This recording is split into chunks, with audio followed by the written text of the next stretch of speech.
The mother left the baby in the station waiting for the train, but Moose could not allow this. Alonzo and his wife Vicky desperately wanted a baby, but they couldn't get pregnant. One day at work, Alonzo discovered an abandoned baby on the train tracks and decided to bring her home. But then the baby's mother showed up to their surprise. Alonzo and Vicky met when he was 29 years old and she was 27 after a chance encounter at work. He had just finished his shift driving trains in New York and spotted her on the platform. She was busy reading a book and didn't notice when a thief approached her. Alonzo yelled and Vicky resisted when the criminal grabbed her purse, but he took a knife and stabbed her side. Alonzo wanted to run to catch him, but he stayed and covered Vicky's wound instead. He also got the ambulance with her. She was scared and alone. "If I don't make it, can you call my mother? Tell her all my banking information is saved on my computer. She can keep everything," Vicky pleaded with Alonzo, who was still just a stranger to her. But Alonzo didn't let her continue.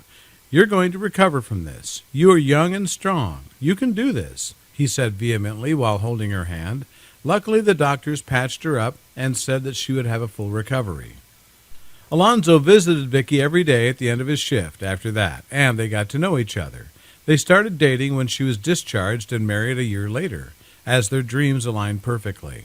They began trying for a baby because they wanted a big family. Unfortunately, Vicky couldn't get pregnant. When they visited the OB/GYN doctor, the doctor revealed her past injury would make it almost impossible for her to have children, and offered several other options such as surrogacy or adoption if they wanted to start a family. "Darling, I think we have to contemplate these options. There are different ways to have a family, and there's a kid out there without any parents waiting for us," Alonzo tried to persuade his wife days after their visit to the doctor. "I don't want to talk about that right now," she answered sullenly. She remained detached for several days, but Alonzo needed her to talk. "Honey, we should go to a therapist. You need some time to heal from this news, and it'll be great for us in the long run," he suggested. Vicky agreed because she had not dealt with the trauma of the robbery and how it caused her infertility. It seemed to work. She opened up to the therapist and seemed happier. But one day, Vicky finally came out with the truth. "The reason I've been so detached is that I think we should get a divorce, and you should find a woman who can give you kids." "What?" Alonzo shouted unexpectedly. "No way! I don't want another woman. If you don't want children at all, that's fine, but I love you. I want you. You're my wife. We are a family whether we have kids or not." Vicky smiled and cried in his arms that night. After several more months of therapy, they both settled into a life without kids. Years went by and their love never wavered. They doted on their nieces and nephews while enjoying their own little family. Alonzo was 40 years old when everything changed. He was still a train driver and was reaching his last stop of the day when he spotted a baby on the tracks. "Oh my goodness," he yelled and hit the brakes hard. Luckily, he wasn't going too fast in the first place. His moose pet was acting differently for this little baby, and this was Sing for Make This Happen. People only noticed the baby when they saw how abruptly the train stopped. Alonzo got out of the locomotive and grabbed the child. It was a girl around 5 months old. He couldn't believe someone had left their baby in the middle of the train tracks. No one on the platform had any idea where the baby came from. Authorities checked the CCTV and saw a hooded man laying the baby on the rails when no one was looking.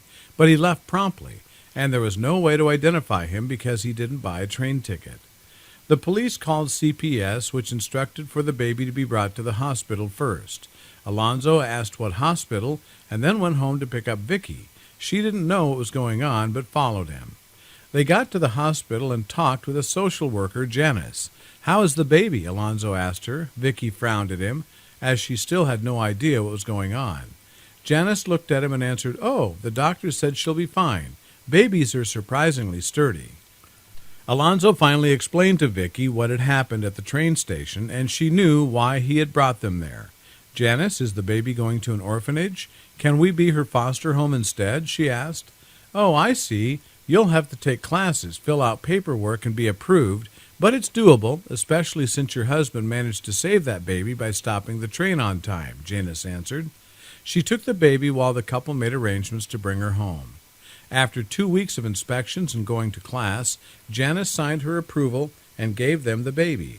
"She doesn't have a name, and we have yet to find any register of her," the social worker revealed. "That's okay. We'll call her Miracle in the meantime," Vicky replied, and said goodbye to Janice. For 1 week they were happy to be a parent of the girl, but then the police called and told them that the mother had been found. Vicky was reluctant. She left her baby with a man who left her on the train tracks to die, she pouted. "Honey, we don't know what happened. What if the man stole her baby, and she has been desperately searching for her for weeks?" Alonzo added reasonably. "You're right," she agreed. They went to the station and met the baby's mother, Amira, who rushed to them with tears. Thank you so much. My baby, you saved her," the woman cried. Vicky handed Miracle over, and the woman sobbed even more while looking at the infant. Alonzo asked what happened, and Amira revealed that a man had stolen her baby. Alonzo and Vicky went home, still feeling bittersweet from that encounter. Alonzo was afraid Vicky would go into depression again, but he was wrong. "I have an idea. Let's adopt a child," Vicky suggested to his surprise.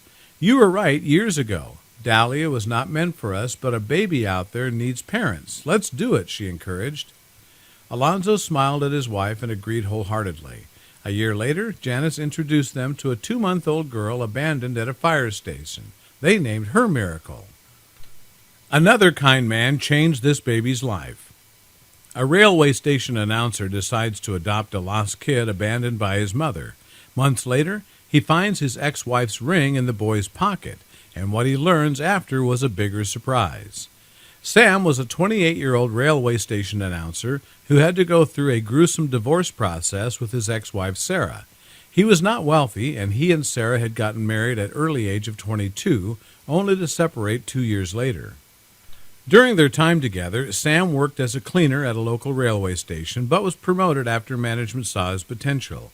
However, Sarah had bigger dreams and was not content with the amount of money Sam was bringing home.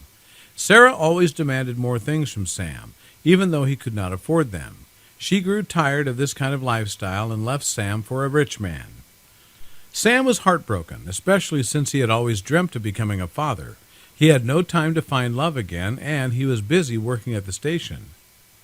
While Sam was at work one day, a boy about 4 to 5 years old approached the information desk, claiming that he was lost. Concerned, Sam let the boy wait inside the booth with him, hoping his parents would return. The boy sadly shook his head. "Nowhere," he replied. Sam found this strange and decided to wait a couple more hours with the boy, who was already getting comfortable with him. They got close instantly, and the boy would only choose to speak to Sam and not anybody else. That evening, when Sam's shift was about to end, the police arrived. They decided they would take the boy to an orphanage until his mother was found.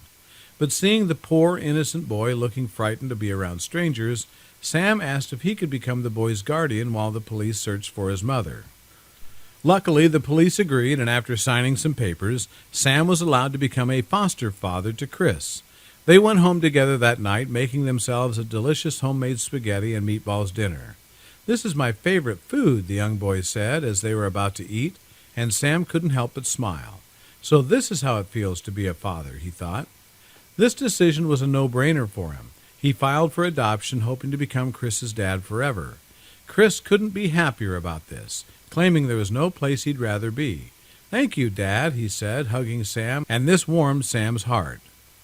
A couple of months later, the adoption process was finalized. Sam was officially Chris's dad, and the pair couldn't be more delighted.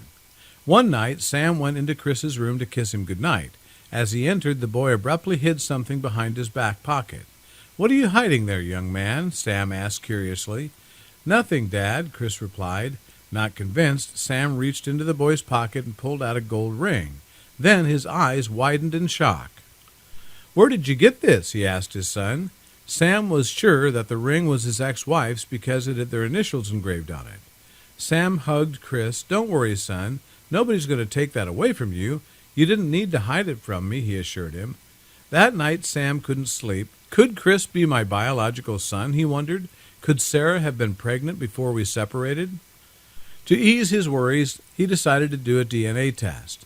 The results came weeks later and showed that Sam was indeed Chris's father. "Sarah was pregnant when she left me," he said in disbelief. Sam tried to call Sarah to find answers to the many questions in his head, but her line could not be reached. He realized that Sarah had purposely left Chris at the station, knowing that he would be there. While they let the news sink in, Sam suddenly mentioned with a smile, "Do you realize that if you showed me your mother's ring earlier, I wouldn't have needed to adopt you? You're my son. She gave you the ring so I would recognize it instantly." Chris leaned on his dad's shoulder and nodded. "I'm sorry, Dad. Your instinct was right to search my pocket. Good thing I followed my heart and adopted you anyway. If I didn't, I would have never known you were my son, and we would never have seen each other again." Sam sighed, embracing his son tightly. "I'm glad you followed your heart, Dad. A father knows his son best." Sam was shocked by his son's words. He was an intelligent boy, and he was right. "A father knows his son best," Sam repeated. He knew that sentence would remain in his mind forever.